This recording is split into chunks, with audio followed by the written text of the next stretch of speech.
మీరు బాగా చదువుకున్నారు, దాంట్లో ఏం సందేహం లేదు. ఇప్పుడు రెడ్డి కావచ్చు, రెడ్డి వర్గం కావచ్చు, వెలమ వర్గం కావచ్చు, ఏదో మీరు అంటున్నటువంటి ఉన్నత వర్గాలు అని మీరు చెప్తున్నారు, నేను అట్లా.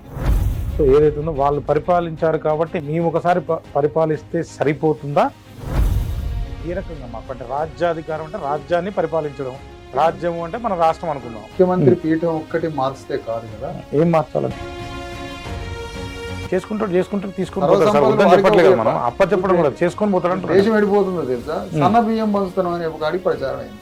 ఆయన కోరుకున్న విధానాన్ని గాంధీ అడ్డుపడడం ఇది జరగకుండా అందరు కలిసి ఓట్లు వేయాలి. కొన్ని నియోజకవర్గాలు ఎస్సీకి పెట్టుకుంది, ఆ ఎస్సీ ఎమ్మెల్యే మాత్రమే ఉంటాడు, ఆ ఎస్సీ ఎమ్మెల్యేకి అందరూ ఓట్లు వేసుకోవాలి అనేది గాంధీ ద్వారా అంబేద్కర్ సంకల్పం చెల్లా చెదరైపోయి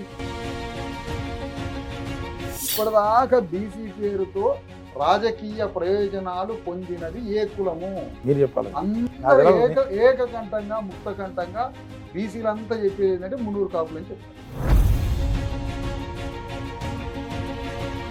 ఊర్లో ఉన్న ఓట్లు మొత్తం రెడ్డి వెలమ చేతిలో ఉంటాయి. బీసీ ఎస్సీ ఎస్టీలు బొమ్మలు కదా, ఫ్యూచర్ కరెక్ట్ ఉంటే సమాజాన్ని ఇష్టం వచ్చినట్టు మార్చుకోవాలి. అది మీరేనా? అఫ్ కోర్స్ వినడానికి బాగుంది, గూస్ బంప్స్ కూడా వస్తుంది. కానీ దాంట్లో పెద్ద లూపోల్ ఉందని నాకు అనిపిస్తుంది కామన్ మ్యాన్గా.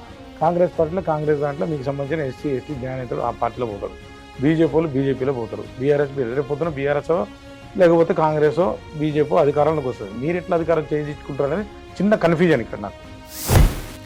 అందరు కలిసి 90% కనుక కంప్లీట్గా ఒక పార్టీ పెట్టుకుని వస్తే అధికారం వస్తుందేమో, కానీ కాంగ్రెస్ పార్టీ వాళ్ళు టీఆర్ఎస్ లేకపోతే బీఆర్ఎస్ బీజేపీ ఉన్నోడు కనుక వస్తే రాదన్న ఉద్దేశం. మీరేం చెప్తారు? 100% అంటే ఇడ్లీ సాంబార్ గో బ్యాక్ కాదు, రెడ్డి రావులు గో బ్యాక్. అదే అగ్రవర్ణం గో బ్యాక్. రెడ్డి రావులు గో బ్యాక్. తెలంగాణ గడ్డ మీద బీసీ ఎస్సీ రాజ్యం రావడానికి మహాప్రలయం కూడా వస్తుంది. ప్రళయం కూడా వస్తుంది, సమస్య లేదు.